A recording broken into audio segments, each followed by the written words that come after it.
A distracted mind will not bring you peace. A distracted mind will take you more towards strain and stress in your life. But the good news is that distraction is a pattern that can be changed. And according to yoga, this is the way towards peace and balance. My name's Darren. I'm a yoga teacher and a yoga therapist, helping to guide people back to balance in the midst of their modern day lives.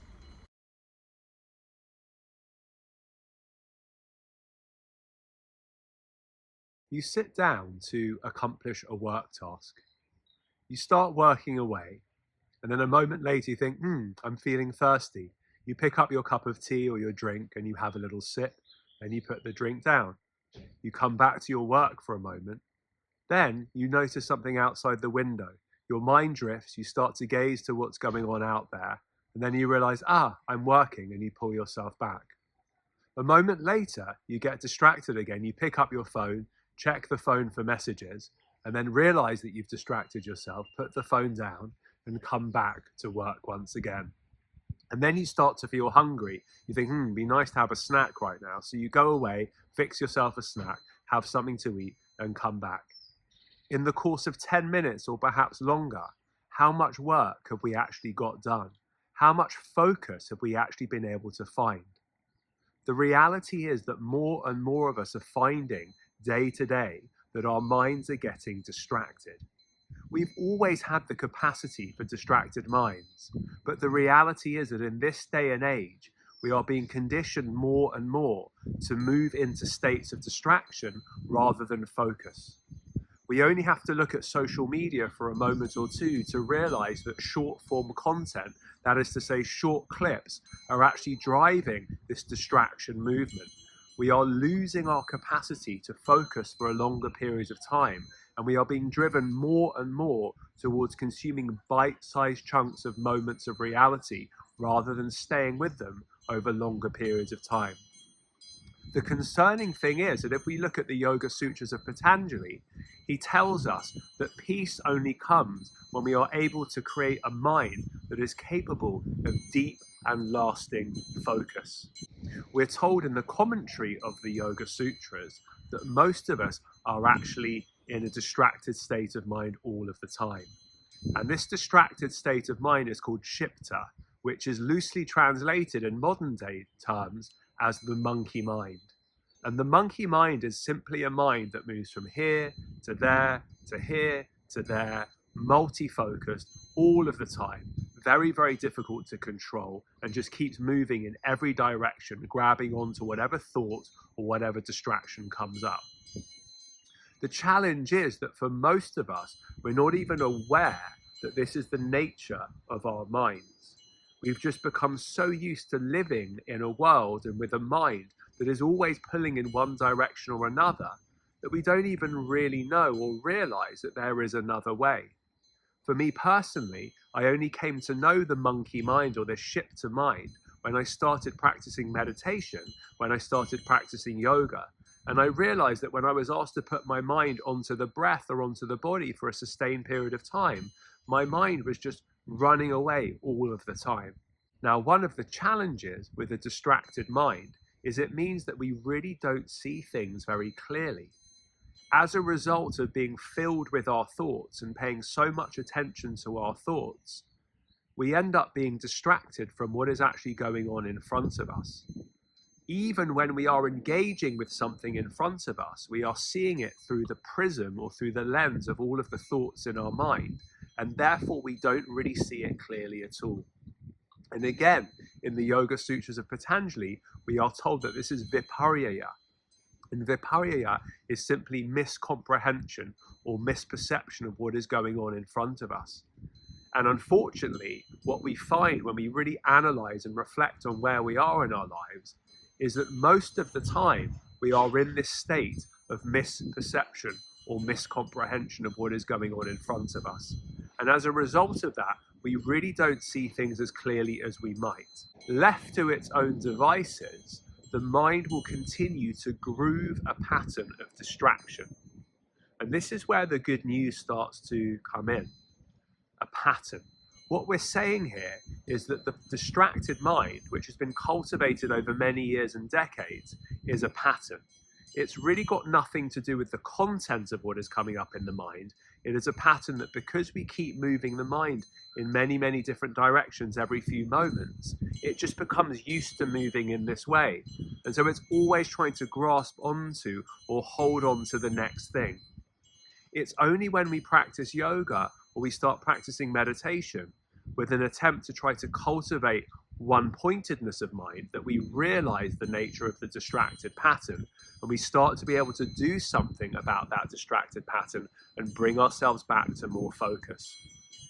In the commentary by Vyasa on the Yoga Sutras, he talks about 5 states of mind. And I've already mentioned the first one. This is ksipta, the monkey mind, or some people even refer to it as a monkey that's drunk, that's been poked with a hot stick and that just has no control over its actions whatsoever. The second state of mind is mudha, and this is essentially where we have a lethargic mind or a sleepy mind, a mind that doesn't really pay much attention to anything. It's just kind of dull and inert. After that, we move into the state of mind which is called vishipta. That is a mind that is generally distracted, but starts to have some capacity at some moments of time to be a little bit more focused.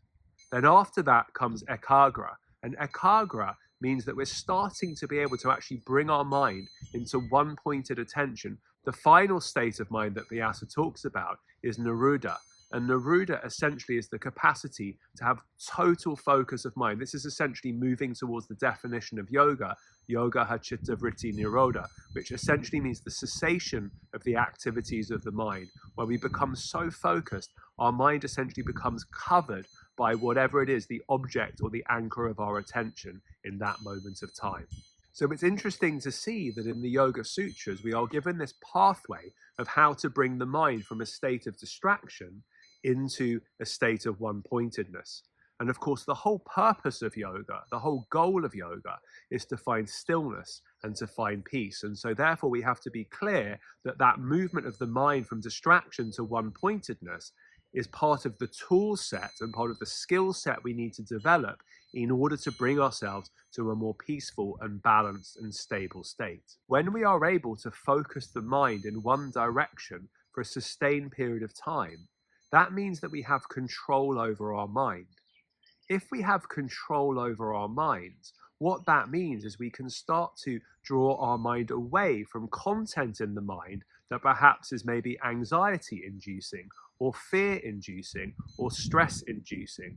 If we were really in control of our minds, if we had a one-pointed mind, we could continually choose not to pay attention to those thoughts. And if you like, for sake of example, we could just think a happy thought and keep that in our minds at all times, and therefore we would literally be happy.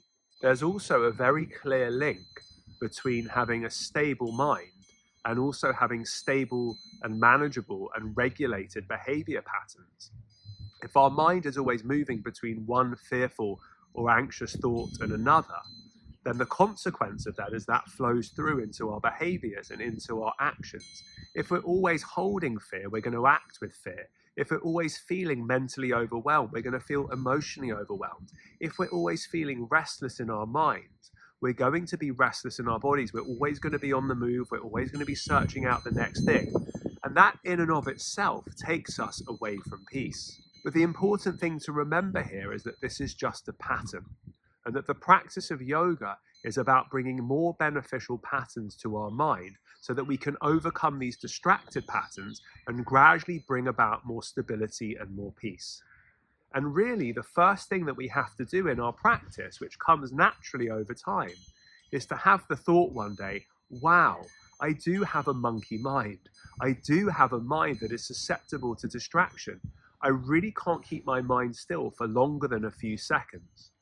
And simply just knowing that and simply recognizing that we have a distracted mind is for many people the first step and a journey towards stepping back from the mind, noticing its patterns, and realize that gradually with these practices, we can bring our minds into more beneficial patterns, which help us to feel more at ease psychologically, emotionally, as well as physically. So when you're next on the mat practicing movement or breath or meditation, whatever it might be, Just pay attention to what's going on in your mind. Try and focus on your breath. Try and focus on your body. But just notice how every so often your mind is wandering, and that before you know it, you're thinking about something that has absolutely nothing to do with the practice that you're doing in that moment. In that moment of time, you will realize that you do have this distracted mind, and that simply by continuing to practice day after day, we can gradually start to control the mind to a certain degree and begin to start placing it into areas or onto topics or into objects that are more beneficial and that help us to balance more fully in our lives.